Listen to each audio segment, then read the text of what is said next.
विश्वनेत्र हे भुवन भास्कर नमो नमो। हे सृष्टि के सिरजनहार दिवाकर नमो नमो।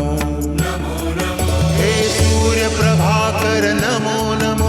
आदित्य विभाकर नमो नमो। हे भानुतिमिरहर नमो नमो। हे रवि भुवनेश्वर नमो नमो।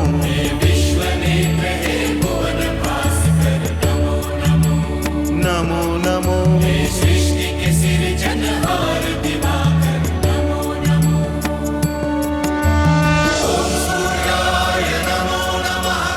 ओम सूर्याय नमो नमः। ओम सूर्याय नमो नमः।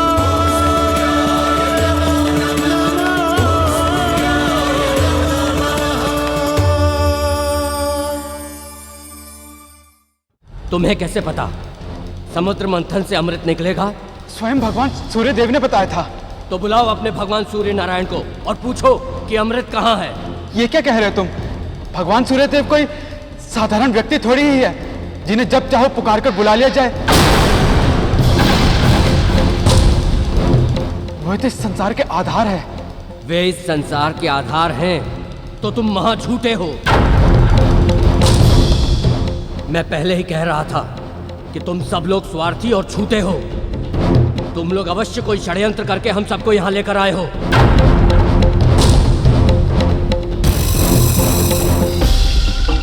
पातालराज विप्रचति, स्वर्गराज राहु को रोकिए।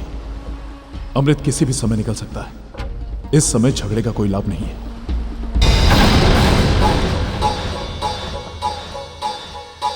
संसार में सभी असुरों को मूर्ख समझते हैं, किंतु ये बात मैं अभी तक नहीं मानता था।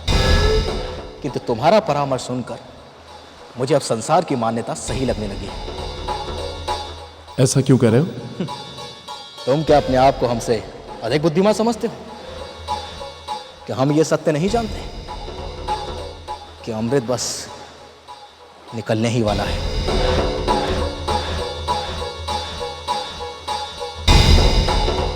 तो दैत्यगुरु, आप तो जानते ही हैं कि हमारा पुत्र इस समय उस प्रयास में है कि जब समुद्र से अमृत निकले तो उस समय एक भी देवता समुद्र तट पर ना रहे। अब हमारे पुत्र और इंद्र के विवाद के बीच में घी डालने का कार्य हम करेंगे। और जैसे जैसे विवाद बढ़ता जाएगा उसी समय हमारे सैनिक उन कायर देवताओं पर प्रहार कर देंगे और ये शोर करने लगेंगे कि उन कायर देवताओं ने उन पर पहले प्रहार किया। फिर हम और हमारा पुत्र हमारी असाधारण शक्ति से उन कायर देवताओं को भाग जाने पर विवश कर देंगे। उत्तम, अति उत्तम। किंतु इस उत्तम कार्य को करने का समय अभी आ चुका है। चलिए। तुम सब कायर हो, स्वार्थी हो, झूठे हो। राहु, अपनी जिह्वा पर अंकुश लगाओ। कहीं ऐसा ना हो हम अपना संयम खो दें। क्या कर लोगे तुम लोग? ये सब क्या कर रहे हैं आप लोग? आप लोग हमसे अशिष्टता कर रहे हैं। ये वही कर रहे हैं जिसके तुम योग्य हो। यदि तुम लोगों के शरीर में बल होता तो तुम हम सबको रोक लेते,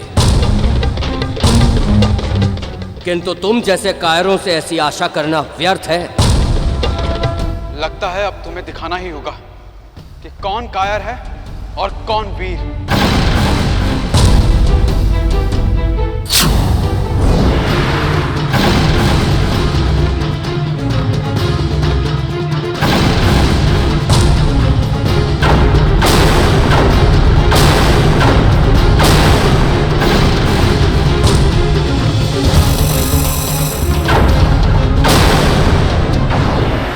अदिति नंदन इंद्र, जिन असुरों को आप मूर्ख समझते थे उन्होंने आपको अपनी चतुराई से अपने षड्यंत्र में फंसा लिया है। सावधान अदिति नंदन, राहु पे प्रहार करके आप न केवल मेरी आज्ञा का उल्लंघन करेंगे अपितु अमृत से भी वंचित रह जाएंगे।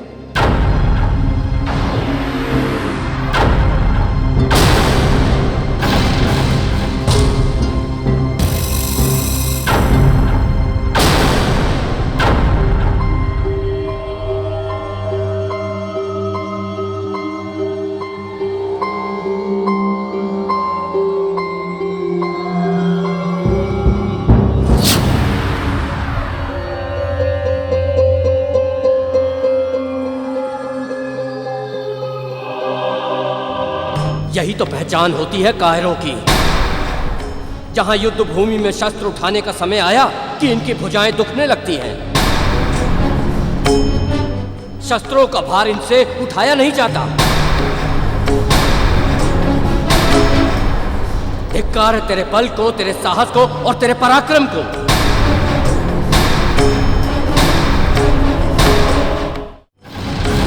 यदि तेरी भुजाओं में तनिक भी शक्ति है, यदि तेरे अंदर तनिक भी आत्मबल है, तो उठा शस्त्र और कर प्रहार मेरे पुत्र पर।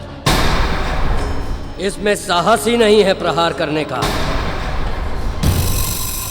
यदि इसके अंदर आत्मसम्मान होता तो पहले यह भी स्वर्गलोक छोड़कर कायरों की भांति नहीं भागता। तुम ठीक कहते हो पुत्र कि देवता लोग कायर हैं, कायर।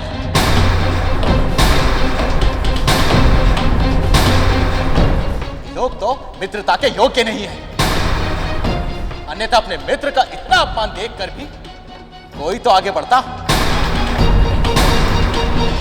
असुराज विप्रचति, असुर सेनापति राहु, यदि आपको मेरे किन्हीं कार्यों से या किन्हीं वचनों से दुख पहुंचा हो तो मैं उसके लिए क्षमा प्रार्थी हूं। क्षमा मांगना वीरों का काम नहीं है कायर इंद्र। यदि तुम्हारे अंदर शक्ति नहीं तो कम से कम अपने मित्रों को ही भेज दे अपना सम्मान बचाने के लिए।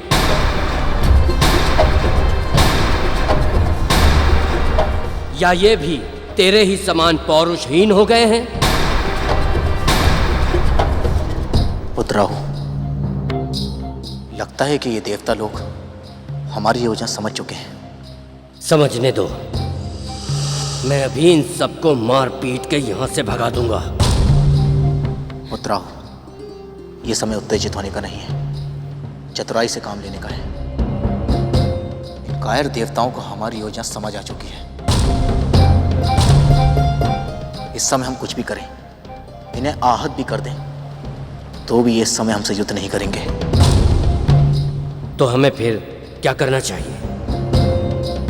तो हम घोषणा कर देते हैं कि इन कायर देवताओं ने हम पर आक्रमण करने की योजना बनाई है, और इसी कारण हम इनके साथ समुद्र मंथन आगे जारी नहीं रखना चाहते।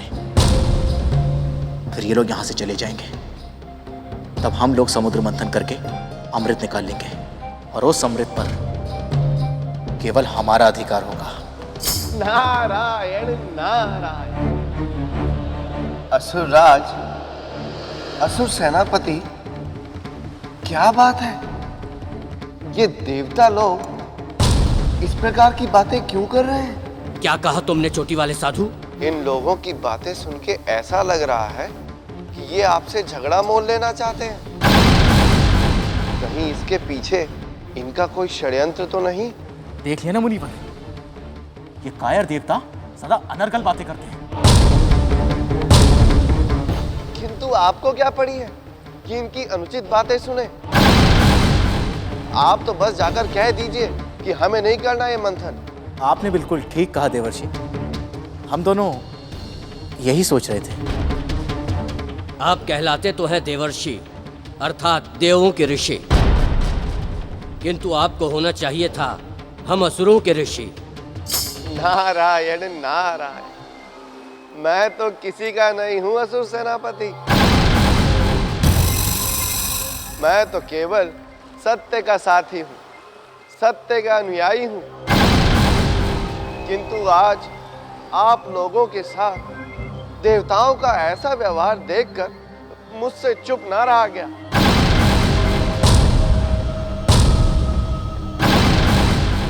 मैं बस अभी जाकर इनसे कह देता हूं कि इससे आगे आप मंथन कार्य में भाग नहीं लेंगे। नहीं नहीं, आप क्यों कहेंगे, मैं कह देता हूं। ये नारद मुनि इन लोगों से इस प्रकार घुल मिलकर क्या बातें कर रहे हैं? कहीं ये इनसे मिल तो नहीं गए? हो सकता है। असुर राज सत्ताधारी है, स्वर्ग पर राज कर रहा है। ये हमारे मुनिवर उनसे मिल जाएं तो कोई आश्चर्य की बात नहीं। नहीं मित्रों, मुनिवर नारद को ऐसा कोई भी लालच नहीं कि वो सत्ताधारियों के पीछे पीछे भागे। उनका मार्ग तो धर्म और सत्य का मार्ग है।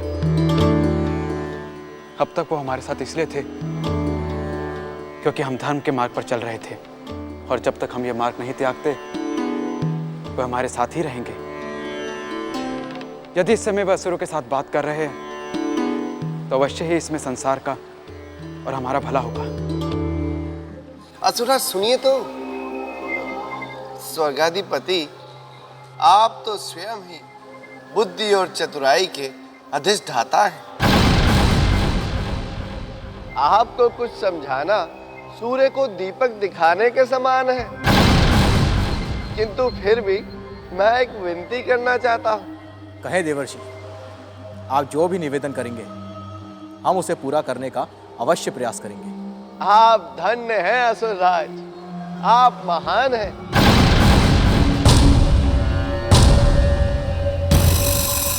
वैसे तो आप स्वयं ही समझदार हैं, किंतु फिर भी मुझे अभी अभी एक बात याद आई, तो मुझे लगा कि आपको भी वो बात याद दिला देनी चाहिए।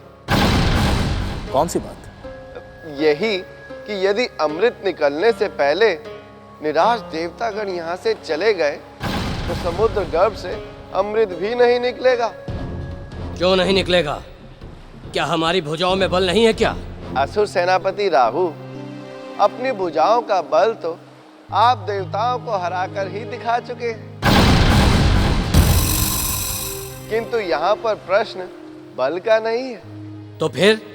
आप शायद भूल गए, विधि का विधान है कि ये कार्य आप दोनों भाइयों के साथ आने से ही होगा, किसी एक भाई के हाथों नहीं।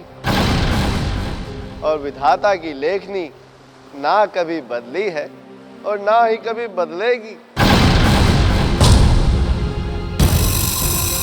याद कीजिए असुरराज, विधाता की इच्छा से ही आप दोनों भाई समुद्र मंथन के लिए अपनी घोर शत्रुता को छोड़कर मित्र बने।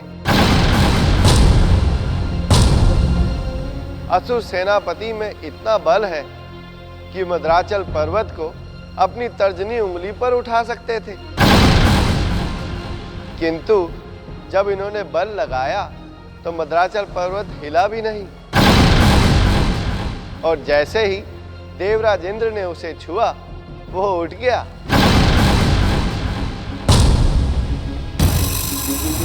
असुर सेनापति, मुझे तो इन सब बातों का यही अर्थ समझ में आता है कि देवताओं के जाने के पश्चात ये कार्य संपन्न नहीं होगा। आपका क्या विचार है? आपको क्या लगता है पिताश्री? तुम क्या कहते हो पुत्र? स्वर्गाधिपति, आप दोनों इस विषय में भली भांति विचार कर लें। सोच विचार के पश्चात जो आप लोगों को उचित लगे वही कीजिएगा। अब मुझे आज्ञा दीजिए। नारायण नारायण।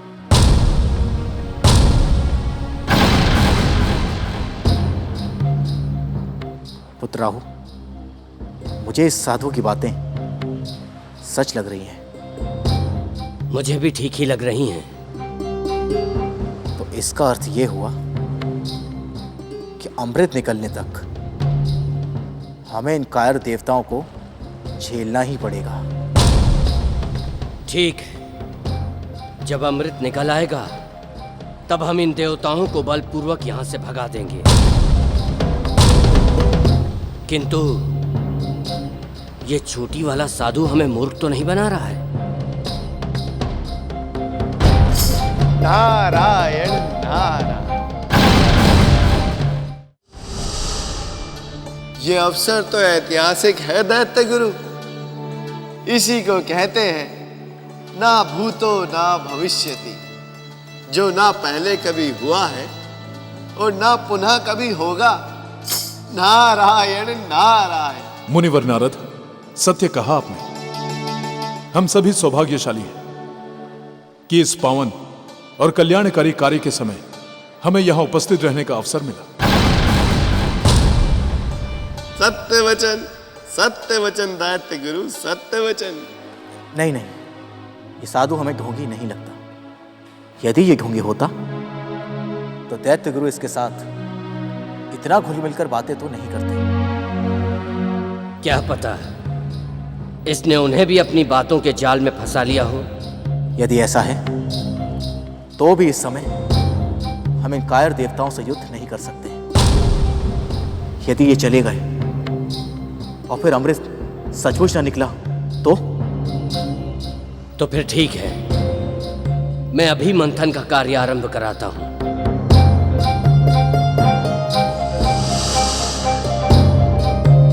मंथन का कार्य फिर से आरंभ किया जाए। देवगण, आप लोग भी मंथन का कार्य फिर से आरंभ करें।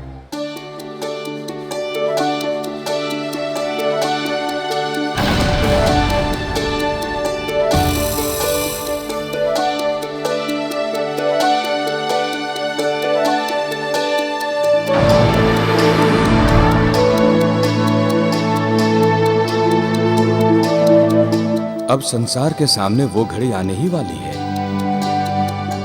जिसकी हम सबको लंबे समय से प्रतीक्षा थी। संसार को ये पल सदा सर्वदा याद रहे।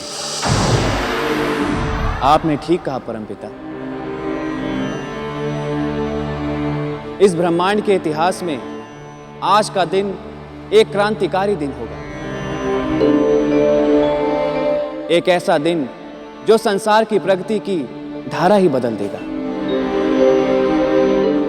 और श्री हरि विष्णु, आज्ञा करें देव। इस ऐतिहासिक घड़ी में आपको एक महत्वपूर्ण भूमिका निभानी पड़ेगी। मैं प्रस्तुत हूं सूर्यदेव। मुझे जो कार्य दिया जाएगा मैं उसे बड़ी लगन से निभाऊंगा। किंतु सूर्यदेव, पुत्र नारद की बुद्धिमत्ता की भी प्रशंसा अवश्य करनी होगी। आप सत्य कह रहे हैं ब्रह्मदेव।